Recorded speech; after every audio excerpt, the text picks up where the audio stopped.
Hey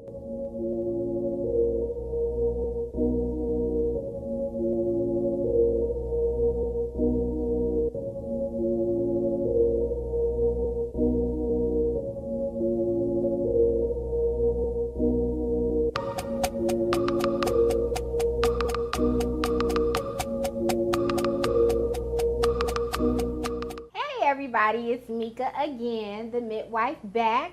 And today, Darlus is going to be having a chat with the midwives. And so today we're going to be talking with two other midwives, Christina and Angelina. And we just want to come and let the community know who we are. And our goal with these monthly broadcasts that we're going to try to do is to really just kind of educate the community on home birth and on midwifery. So, can we start with you, Christine? Can you tell us your name, tell us the name of your home birth practice, where you practice at, and a little bit about how you came to be in home birth? Hello, my name is Christine Taylor, certified nurse midwife of Birth by Grace Midwifery. I am here in Atlanta, serving Metro Atlanta families. Came into home birth. It kind of fell into my lap really at the right moment in time of my life. But it was probably the best decision I've ever made professionally. So home birth is, a special type of care that all women are deserving of. So that's a little bit about myself. And this is Angelina. Hi, I'm Angelina Ruffin, certified nurse midwife. My company is called Touch of Oshun Midwifery, OSUN. I came into home birth midwifery with Mika and Christine coaching me and encouraging me, and it has also been a very wonderful experience and a very good journey for me to take as well. And we'll talk more, I guess, about how we got here and why we got here and all that good stuff. Yeah. Mm-hmm. Okay, so I guess to start out, ladies, what would you say is the biggest difference between home birth care and your previous and our hospital care? Because so we're all nurse midwives, in case everybody didn't catch that, and we all come from the hospital. And what would you say you have found to be the biggest difference in the way that you practice now? Want to go? Well, I'll start. I think the design of care is really what the difference is. Hospital care, attending births in a hospital setting is very, very different from the care that you can provide as a nurse midwife in the home birth arena. In the hospital, it's about volume, whereas in home birth, it's more quality driven, personal, intimate care we are giving and providing for women and families to ensure that they have a very healthy pregnancy and birth experience. I think for myself, in the hospital, I felt very mechanical. Everybody was the same thing, the same way, the same time, but every person was different. And that was something that was missing for me. And in the home care environment, I can make it as personable as possible for that particular family, which may be totally different for the next family, but it's still all the birth their way that they want it. I felt like I was trained one way to be a midwife, and then the longer I stayed inside of the maternity system, the less I felt like I was doing what I was trying to do. I felt like the system was broken, and I felt like I wasn't helping women, and that I could do so much more in a home birth arena. And so it's kind of hard to step out. I didn't know any other nurse midwives in the Atlanta area practicing home birth. I hear there was maybe one more. I personally did not know her. I correct that. There was one more, and I heard there was a second one that I didn't know. And so I thought to myself, well, I can do it. I can do it, and I wouldn't turn it around for anything, because I think it really has enhanced my ability to practice true midwifery, which leads me around to my second question of, what is midwifery to the two of you all? And we'll start with you, Christine. Midwifery is, to me, very special because I'm able to support women in their desire to, have great experiences and just actually promote health, promote just encouraging them, motivating them, empowering them to really believe and trust in their own bodies and to make the right decisions for themselves. I think that my role is to do that respectfully, give you the information, but allow you to make your own informed decisions about what you would rather do with yourself and your care and, your body. So just providing the information, giving them what they need to make more informed decisions. Absolutely. And I think just piggybacking off of what Christine is saying, for me, it's a family thing. It's about the entire family. I'm not coming over to just talk to the mom about her nutrition. I'm talking about dad about his nutrition also, because we eat dinner together. So it is about the family, and what happens with the family affects this birth and affects this pregnancy and affects the upbringing of these children. So I think we have to kind of combat the whole family as a healthcare initiative. And there's a lot of discussion too, right? We're having more discussions than in hospital settings or clinical settings where it's more of a direction. This is what we're going to do. This is, without explaining why we're doing it, or even saying, is this something you think you want to do? Absolutely. And giving you a alternative option, So I think that just the time that we spend with families is very, very important, and that's one of the main differences in the care that we provide for women. I talk all the time about when I was trained, there's a problem, here's the pill. And that's how I always learned things. Here's the problem, here's the pill. But now I can say, well, what's the problem and how did you get here? And now let's go back to how you got here in the first place and correct that error or correct that misconception or whatever it is that you're doing to get you in this bad place so that we don't have this problem. Maybe I don't need to give you the pill. If I need to, it's fine. I'll write your prescription. But I don't really want to have to if I don't. So I hear you both talking about that choice coming from Christine, an informed, educated choice, but also the education from the point of dealing with things on a physiological level of how did a problem start, how can we correct the problem, and how can we implement a lifestyle change. So, and ultimately I love that we're talking about doing that for women in pregnancy, because there are lots of studies that have shown that in foreign countries, if the woman dies, the family falls apart. And I find it hard to believe that doesn't hold some truth with American families also. So in the reverse, if you build a strong woman, you build a strong family. Absolutely. If you teach a woman how to be healthy, how to take care of herself, she will incorporate that into her family and building her strong children and a strong husband. And strong marriages can really come from a very healthy way of living and a healthy way of thinking. So I think that's important. So then what would you say to women who say, I was thinking about a home birth, but I don't know if that's really safe. I know we hear quite frequently, how safe is home birth? There are women who would like to try it when they really think about birth in their mind. The hospital isn't an appealing thought to them, but they're very fearful of, is home birth safe?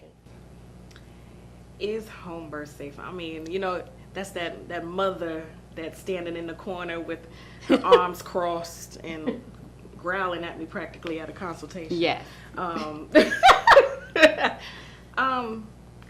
I'm trained. I have been trained in emergencies. I have been trained in a normal. I have been trained in a medical. I know when to spot something that is going different. So I tell a lot of people, my job is to keep you on the straight and narrow. When you veer off to the left, I have to bring you back to the narrow. I need to keep you in line. Now, I need to see when things are going to the left. And that's what I do. That is my job. So if we have these things that I see them, of course, quickly, let's go. Let's go to the nearest hospital, or let's go to your designated backup doctor to take care of this. Or maybe I'm calling my sisters and saying, okay, this is what I'm seeing. Talk to me about what the problem may be. But is it safe? Home births are safer than many of the hospital births that happen now. I mean, there's no interventions to cause some of the problems that are happening in the hospital in the first place. So, yeah, I can. Yeah, I'm going to piggyback off of that, and I'll continue that thought for you, that once you strip the interventions away from the natural birthing process, you have a very safe process happening. And what is important is that the person that you have chosen to attend your home birth is a very skilled professional. Absolutely. Okay, so yes, I believe home birth is safe when you strip away all the stuff that does not have to happen to you for no reason. Because once you introduce one intervention, now you have to look at the effect of that intervention. Now you have to correct that that effect of what happened, for no, So it's just so many things that don't happen in the hospital setting that, in the home birth setting, where all we're working with is just time, really, which is what is not the case in the hospitals, right? In the hospital, you need to be having your baby. Something needs to happen so that we can continue on with other people, right? In your home, with your midwife, you are given the time that you need for your body to do its natural process and for us to attend it and have a watchful eye on what's happening normally and naturally for you. Even in the previous practice, I've talked to people and said, once you hit the hospital, your time clock starts. There's no time clock at home. We're working with your body. Your body tells me what time it is, and that's it. So safety, yes, like you said. I love that point of remove the interventions, because I feel like that point is not only lost on moms, which we can understand because they're not in the healthcare field, but that point is also heavily lost on providers, on healthcare workers, that they don't closely look at the many things that we do in a hospital that lead down the road to a woman needing a C-section, a stat C-section. It's like all those interventions, nobody says, well, you probably could really have a safe home birth if no one's doing anything to you. So the question becomes, really helping women to see that if I wait for my baby to come, if I'm allowed time to labor without anyone doing anything to me, then I can labor safely at home. And as Angelina said, if my labor looks like it's veering off course, then I can be taken to a hospital. And as we all know, but moms don't know, is that those emergencies that you hear your sister or your cousin or your mom talking about, they didn't happen in 1 second in the hospital and an action was taken right away. Things move very slowly. Yes, they do. They move very slowly until they just can't anymore. You don't know how long that person was having a bad fetal heart tracing before we got to the point of this C-section. There are a lot of other things that go on, and it does not happen just like that in the hospital. So I really want moms out there to understand that there is a lot of things that build to your needing a C-section, to your needing a vacuum extraction, to your needing forceps. A lot of very small decisions that are being made along the way. Now, that's not to say that no one needs a hospital birth. No. Because there are some really sick women out here that just cannot have home birth care. Correct. They just can't have it. If you are an insulin dependent diabetic and you're on an insulin pump, we're not going to be able to do and that's what I was going to say too, is that everyone is not a home birth candidate. Right. That's the first point. If you're hypertensive, everyone has a home birth. Exactly. There is a screening process to this. So, the goal, we do look at who is a good candidate for a home birth. So I'm glad y'all brought that out for safety. So that's the key, ladies. Are you healthy? If you're not sure, you call up the home birth midwife and to have a consultation and find out if you can have a home birth. The nice thing about us also is we're not just here during the pregnancy. We're trying to get you healthy enough to get pregnant to have the home birth. So it's, you don't have to wait until you're pregnant to go, oh, okay, well, maybe I need to stop my carbs so I don't have diabetes. Right. So I don't, And then to go further, you have to be, there's a sense of empowerment that you have to feel in yourself to trust your body to have a home birth, because not every woman is a home birth candidate just for the reasons of she's just afraid. You know, fear is a huge factor in making a decision to have a home birth. So if that is something that's it's gripping someone, like, oh, I'm scared of that. You need to maybe go to the hospital. Exactly. Because fear cannot be it can't be a fear-driven decision. Birth is so primal, and we have to birth where we feel safe. And so if you are gripped by the thought that it is not safe to have a baby at home, you won't birth at home. Absolutely. And so you should not even attempt to travel the road of a home birth because you are thoroughly convinced in your mind that this is not a safe place. And birth is primal. Your body knows that you don't feel safe in your birthing environment. That's a great point. Yeah, absolutely. So what do you think? So many women have a hard time accessing care into the home birth system, especially women of color. And we are all midwives of color. What have you found to be the barriers to having more women of color access this type of care? One of the barriers for home birth with me that I've heard other women say, maybe cost. You know, they call me at 36 weeks and they want me to do their birth, but you know, I can't do it for free for everyone. And they don't have the money, they don't have the time to bring the money together in order to do so. So part of it is cost. I think some of it is even knowing that we're here, knowing that this is something for them. They feel like it's something for the elite. Only the people with the good insurance can have the home birth. And it's not even always about the insurance itself. So, you know. Absolutely. It's lack of information. It's lack of resources, finances, you know. We are all women, mothers, you know, we need to provide for our families.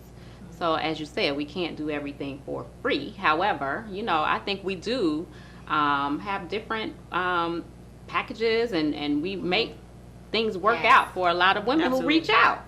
If you're reaching out and saying, hey, this is my situation. We work with a lot of women who are in those situations. So I know that I do. You know what I mean? I know that I think we all do. Yes. So it's just a matter of reaching out and asking because you never know, you know, your options. So I always encourage women to, you know, just reach out and have a conversation, you know, about what your options are. What does the situation look like? So that we can do something for you. Yeah. So then what I'm hearing is that sometimes ladies, we aren't calling and asking and investigating, is there anything that can be done for us to be able to afford a home birth? And then also we're calling too late to see about affording a home birth because we all offer payment plans. We all have payment plans. We all have plans that we have put together for moms in really difficult situations. I have myself extended payment plans out beyond the birth for the right candidates. I have done that. And we have all done pro bono births. I know for a fact that all three of us have done pro bono births before. We can't make that a business because we do have to feed our families, but I know for a fact that all three of us have done that. So, you know, part of it is that. And then on the mom's part, we do as a community need to plan when we're going to conceive. We have to plan when we're going to have babies. And we have to have a plan for the care that we want. Perhaps you can open a line of credit that's just for having a baby. You know, I'm going to get this credit card and it's going to be my home birth credit card. And I'm going to pay my midwife when I get pregnant and I won't have another baby until I pay off this birth. And then I'm going to have another baby on this same credit card. And this is how I'm going to fund the births of all my children. I've even had a mom, she told her family, don't give me gifts for the baby shower. Donate to my birthing fund. And she got like $2,000 from all of the friends and family. You know, so there are different ways to go about it. You know, if you want to do a bake sale, I don't care. Right. It's just, you know, just being creative about it and being able to talk to us and tell us what's going on. And, you know, we kind of work it through. So what would you say to women who say, well, what do I need to know when I interview a home birth midwife? What are some important questions that we could have them ask when they go out to seek midwifery care? And I hate to even put it in the context of home birth, because I really feel that women should ask more questions when they're talking to a provider, period. Absolutely. I don't feel like they're really interviewing some of the people that they are trusting with their life and the life of their unborn child in the hospital setting, Well, we know that's not They happening. are Like, not. there aren't any interviews They're not. happening. So we can just give even some general questions that you should ask to any provider, ladies, not just even a midwife that you go to. You need to have a little list so you can see if this is the right matchup. It's not only about personality; it's more importantly about practice. So what are some I would say things? don't be afraid to ask about a provider's experience. Your training. What does that look like? What is your background? What is your birth experience? What I don't know, just You're right. general questions about the provider and their experiences in the past and what they're offering. And just because they have a building doesn't mean that they're legit. You should be able to look them up. That's a good point. Because every licensed person, you can find their licenses on whatever state board, the state on the state state boards online, Georgia State Department of. And then MPI also will let us know about what kind of provider they are. If they've been sued or have claims against them, that'll be in their national practitioner information. So sometimes you can find out information that way. You can find out in the home birth arena, what their transfers look like. How is that walk through? Anything that you fear too. I think that women should write down, what is your biggest fear in a home birth, and ask that midwife, if this happened, how would you handle that? And ask for references. Right. And ask for references. Yes, absolutely. Ask, can I speak to some other people that you've birthed, and try to see if that makes you feel comfortable with the idea or not. And the same when you go to the hospital, here you should ask about C-section rates. You should ask about call schedules when you go to the hospital. Just because you see this doctor in their office all the time, 9 times out of 10 they are not on call 7 days a week, 30 days out of the month. There is a call schedule, and you could go to the hospital and end up with someone else delivering your baby. Correct. And so that's another thing that you could ask. Do they put babies right on the belly after you have the baby? How long do they wait to cut the cord? What kind of breastfeeding support do they offer? And that's always a question from many moms is, okay, I know I'm seeing you every day, but I want to do a lotus birth, or I want to do a VBAC, and I want to do something that's a little bit special. And you're accepting of it, but is your partner? Are they willing to do those things if they're on calls? That's a great point. Or is your backup midwife willing to do this thing with me as well, that we've been talking about for 9 months? So I think a lot of people fall into that hole where they're very trusting with their particular provider, but then their provider is not on that night. And now we can't get all those things that we've been dreaming about for this birth for I don't know how long. And I think that's something that many women may not know about home birth care. That midwife who has seen you for your prenatal visits is the same midwife that you are calling when you are in labor. It's the same midwife that is coming to your labor and that will be at your postpartum visits. And so a lot of women can't even conceive a care where they have been with the same person all the way through. But it's about building partnerships. It's about building a bond so that when this very intimate, private time comes along, you know this person, you know who you're with, and you're very, very comfortable with them helping guide and direct you into the birth of this new member of your family. And we can ensure that by having a capacity that we accept every month, that people may not know that. You know, how many Right. births do you take on a month? You know, and we want to be at every birth for all of our clients. So we do design our business around, you Around know, that. the capacity we accept. Yeah, that's a very good question. How many? Because you might need to ask, well, who covers you? Mhm. You know, if you're at another birth, if there's too many moms involved. Okay, so thank you, ladies, for joining us. And I just want to tell everybody out there that, you know, if you have questions or comments, please write them in. We'll all have the video posted.